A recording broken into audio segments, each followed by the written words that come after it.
Hello, this is English Shorthand channel and the shorthand dictation speed is 100 words per minute, which is very helpful for all types of governmental competitive exam.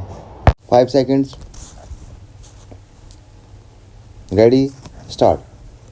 Elaborating further, he said gender identity refers to each person's deeply felt internal and individual experience of gender, which may or may not correspond with the sex assigned at birth, including the personal sense of body, which may involve a freely chosen modification of bodily appearance or functions by medical, surgical, or other means, and other expressions of gender, including dress, speech, and mannerism.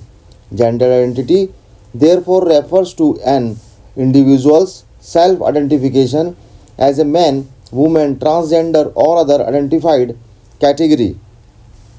Going to the concept of discrimination, he stated the discrimination on the ground of sex under Articles 15 and 16 therefore includes discrimination on the ground of gender identity. The expression sex used in Article 15 and 16 is not just limited to biological sex of male or female, but intended to include people who consider themselves to be neither male or female.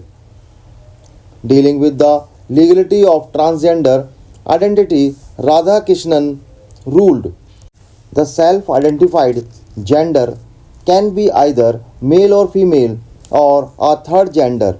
Hijras are identified as persons of third gender and are not identified either as male or female. Gender identity, as already indicated, refers to a person's internal sense of being male, female, or a transgender. For example, Hijras do not identify as female because of their lack of female genitalia or lack of reproductive capability. These distinctions makes them separate from both male and female genders, and they consider themselves neither men or nor women but a third gender. In his concurring opinion, dwelling upon the rights of transgender, laid down that gender identification is an essential component which is required for enjoying civil rights by the community. It is only with this recognition that many rights attached to the sexual recognition as third gender would be available to the said community more meaningfully, namely the right to vote, the right to own property, the right to marry, the right to claim a formal identity through a passport and a ration card, a driving license, and the right to education, employment, health, and so on. Emphasizing on the aspect of human rights, he observed there seems to be no reason why a transgender must be denied of basic human rights, which includes right to life and liberty with dignity, right to privacy and freedom of expression, right to education and empowerment, right against violence, right against exploitation, and right against discrimination, the third gender.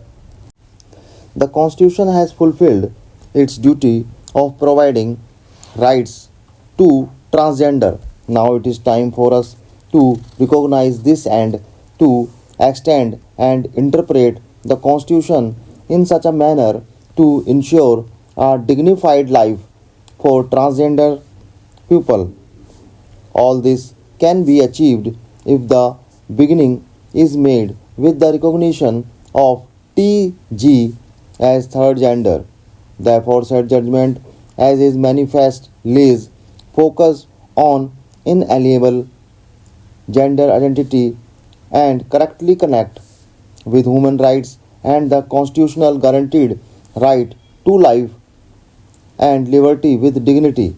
It lays stress on the judicial recognition of such rights as an intricable component of Article 21 of the Constitution and decrees any discrimination as that would offend Article 14, the fons juris of our Constitution.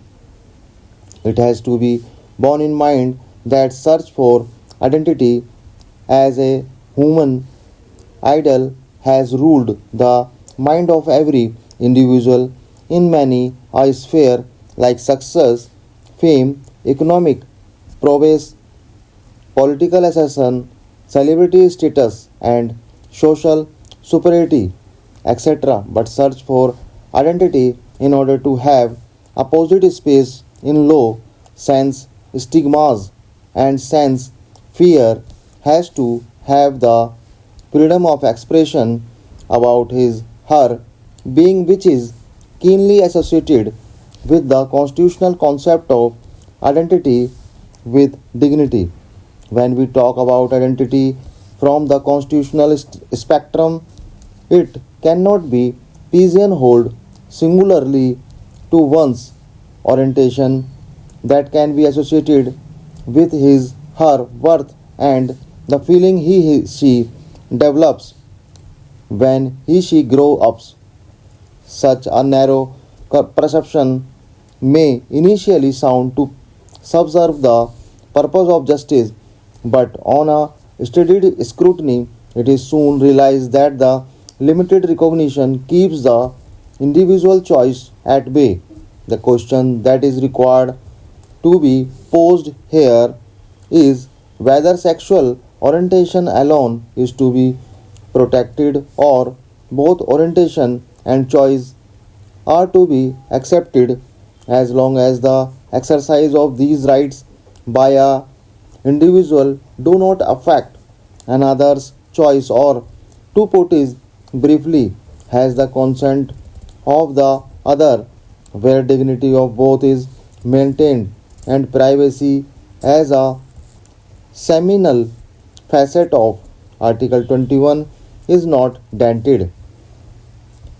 At the core of the concept of identity lies self-determination, realization of one's own capability, serving the opportunities and rejection of internal views with a clear conscience that is in accord with constitutional norms and values or principles that are to put in a capsule constitutional permissible as long as it is lawful one entitled to determine and follow his her pattern of life, and that is where the distinction between constitutional morality and social morality or ethicality assumes a distinguished place, a different objective for the purpose of equality.